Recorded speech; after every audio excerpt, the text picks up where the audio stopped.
Oi pessoal, tudo bem? Eu sou a Liazinha e este é o canal Liazinha Lê Livros. E nós estamos aqui de volta para a leitura do capítulo 11 das Sextas Moradas do livro Castelo Interior ou Moradas de Santa Teresa de Jesus. E este capítulo 11 encerra a passagem pelas Sextas Moradas. Então, vamos juntos aqui comigo para a nossa leitura e reflexão. Capítulo 11. Trata de uns desejos grandes e impetuosos de ir regozijar-se com Deus, que põe a alma em perigo de perder a vida. E refere-se ao proveito que resulta dessa mercê do Senhor. Será que não bastam todas essas graças feitas pelo esposo à alma, para que a pombinha ou borboletinha fique satisfeita e ache o pouso onde há de morrer? Não penseis que me tenha esquecido dela. Não, por certo o seu estado piorou muito. Ainda que por longos anos esteja recebendo esses favores, sempre geme e anda chorosa. Cada uma das mercês faz crescer mais o seu tormento. A causa é que vai conhecendo mais e mais as grandezas do seu Deus. Vendo-se tão ausente e longe de possuí-lo, sente crescerem seus desejos em proporção do amor. Este, por sua vez, aumenta na medida em que se lhe descobre quanto este grande Deus e Senhor nosso merece ser amado. Nestes anos, seus desejos foram crescendo pouco a pouco, até chegar à grande pena de que falarei agora. Disse anos porque assim aconteceu à pessoa a quem tenho me referido. Bem entendo que para Deus não se fixam limites. Num instante poderá fazer uma alma chegar às graças mais sublimes, as quais descreveremos em seguida. Sua Majestade é poderoso para tudo o que quiser fazer e deseja muito fazer grandes coisas para nós. Veementes são as ânsias, lágrimas, suspiros e os fortes ímpetos de que falei. Tudo isso parece proceder de nosso amor, junto com vivos sentimentos. Mas tudo é nada em comparação com o que eu vou dizer. É como fogo produzindo fumaça que se pode suportar, embora com dificuldade. Vai andando assim a alma, abrasando-se em si mesma. Por um mínimo pensamento ou por uma simples palavra sobre a morte que tarda, acontece-lhe vir então, não se sabe de onde nem como, um golpe semelhante a uma seta de fogo. Não digo propriamente seta, mas seja o que for, vê-se claramente ser impossível proceder de nossa natureza. Também não é golpe, embora eu tenha chamado assim, porque fere mais agudamente, e não é, a meu ver, onde se sentem as dores deste mundo, senão no mais íntimo e profundo da alma. Aí esse raio tão repentino e fugaz deixa reduzido a pó tudo quanto encontra de terreno em nossa natureza. Enquanto dura, é impossível lembrarmos de nós mesmos. Num instante ata as faculdades sem lhe deixar liberdade para coisa alguma, senão para o que possa aumentar aquela dor. Não quisera que parecesse exagero. Na verdade, vejo que ainda digo muito pouco. São coisas que não se podem expressar. Trata-se de um arroubamento dos sentidos e das faculdades para tudo o que não ajuda a sentir aquela aflição. Com efeito, o intelecto está muito ativo para compreender com quanta razão a alma se sente angustiada por estar ausente de Deus. Sua Majestade auxilia, dando de si mesmo uma notícia tão viva, um conhecimento íntimo que faz crescer a intensidade da pena. Vai ao ponto de fazer prorromper em grandes clamores aquela que a experimenta. Apesar de ser pessoa mortificada, paciente e acostumada a poderes fortes, a padecer fortes dores não se contêm. Esse sentimento, como ficou dito, não é do corpo, mas das profundezas da alma.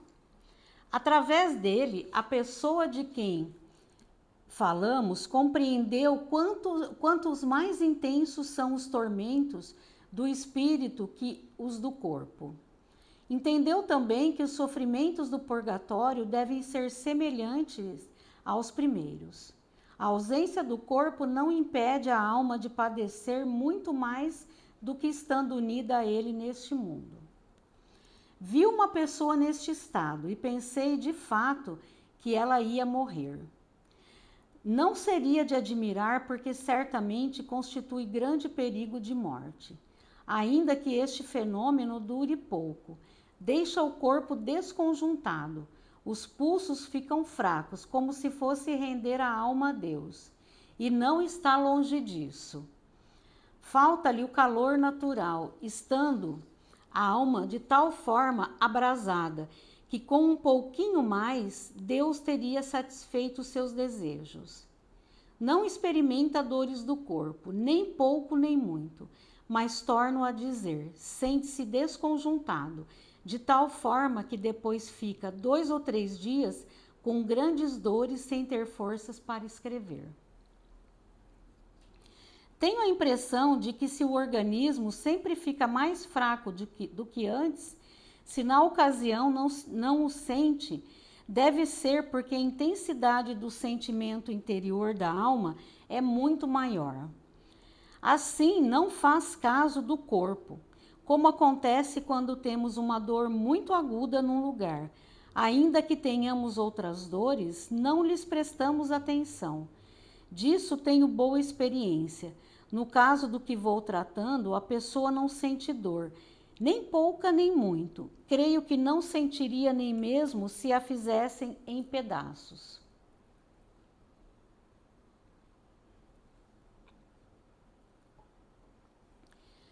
Direis que é imperfeição, porque não se rende àquela alma à vontade de Deus. Se está tão conformada com ela, até aqui poderia fazê-lo e ir aguentando a vida. Agora não pode mais. Sua razão está de tal sorte que já não é senhora de si, nem pode fixar-se em outra coisa, senão no que é causa de seu penar. Separada do seu bem, para que há de querer vida? Sente uma estranha solidão? Nenhuma criatura da terra lhe faz companhia, nem mesmo fariam as do céu, creio eu. A não ser aquele a quem ama, tudo a atormenta, sente-se como uma pessoa suspensa no ar, que não encontra apoio na terra, nem pode subir ao céu. Abrasada nesta sede, não pode atingir a água, e não é sede que se possa sofrer. É em tal extremo que nada a pode saciar. Nem ela deseja ser saciada, se não for com a água de que falou nosso Senhor, a samaritana. É conforme João 4, do versículo 7 ao 13. E essa ninguém lhe dá. Valha-me Deus, Senhor, como angustiais os que vos amam, tudo é pouco em comparação com o que lhe reservais. Justo é que muito custe o que muito vale.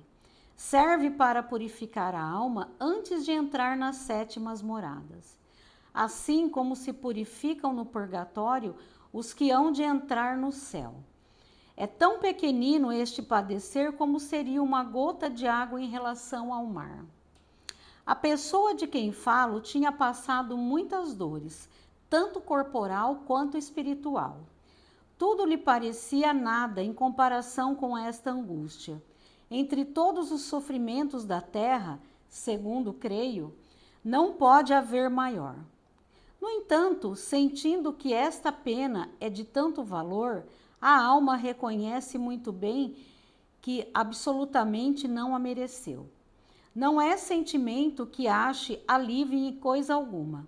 Com esse pensamento, sofre de muito boa vontade. Se fosse de agrado de Deus, sofreria toda a vida. Ainda que não seria morrer de uma vez, mas estar sempre morrendo. Verdadeiramente não é menos que isso. Consideremos agora, irmãs, aqueles que estão no inferno. Não têm eles conformidade com a vontade divina.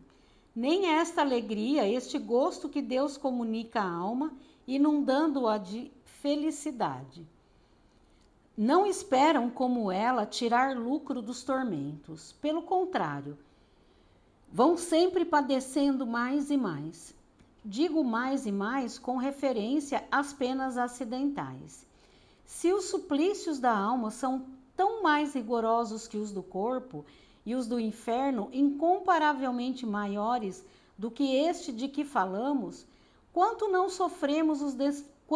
sofrerão os desventurados réprobos, sabendo que seus males hão de durar para sempre e são sem fim? E nós, nesta vida tão curta, em que tudo é nada, que podemos fazer ou padecer para nos livrarmos de tão terríveis e eternos tormentos? Asseguro-vos que é impossível dar uma noção de como são sensíveis os padecimentos da alma e quão diferentes daquilo que o corpo sofre.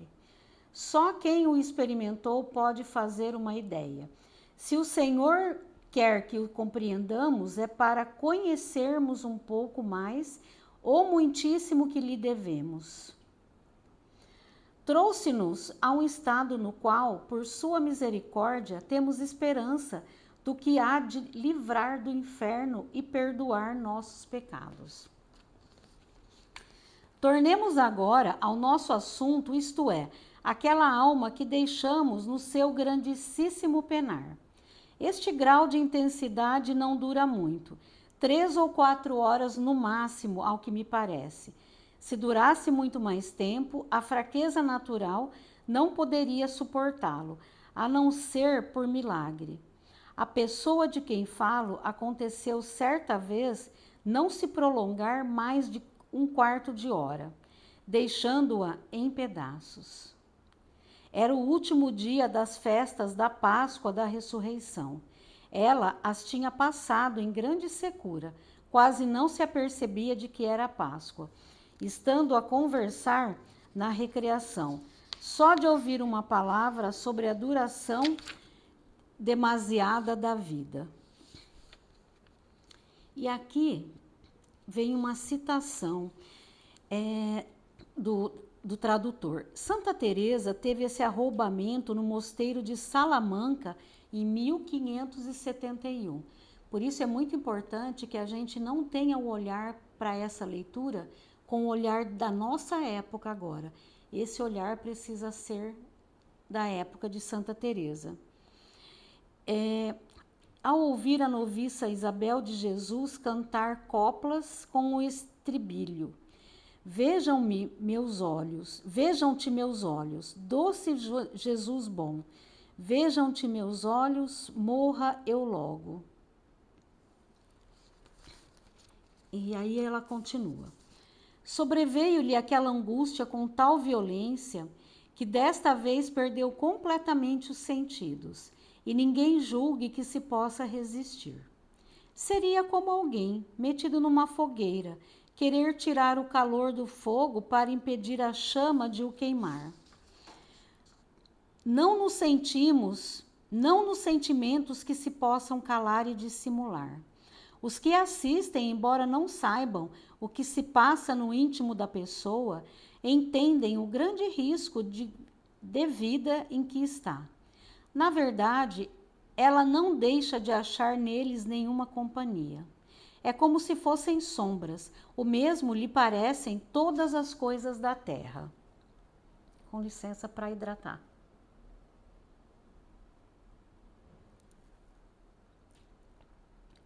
Se algum dia vos encontrardes neste estado, sabei que é possível intrometer-se em nós a fraqueza natural. Dá-se o seguinte caso: está a alma, como vistes, morrendo de desejo de morrer. É de tal forma que, quando aperta muito a pena, Lhe parece faltar quase nada para sair do corpo. Põe-se então a temer verdadeiramente.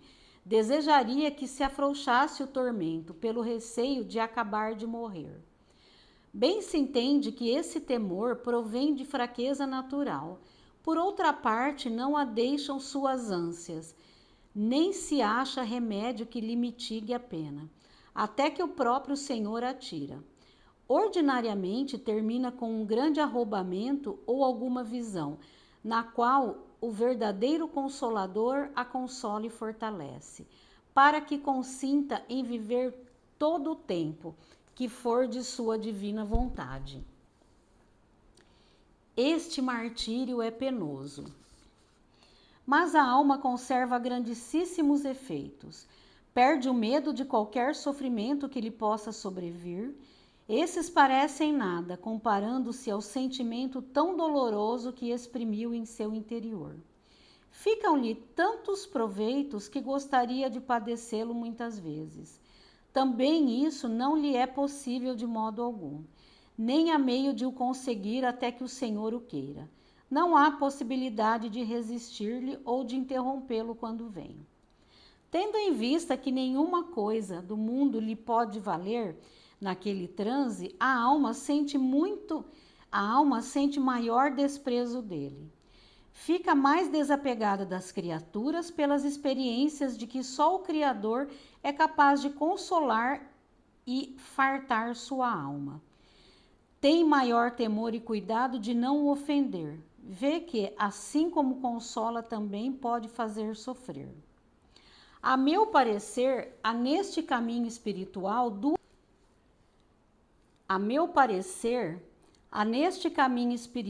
duas ocasiões que são perigo de morte. Uma é a angústia, que é verdadeiramente perigosa, e não pouco. Outra, a felicidade e deleite excessivo em tão grande extremo, que realmente a alma parece desfalecer. Falta-lhe só um pouquinho para a alma sair do corpo. E, na verdade, não seria pequena a sua dita.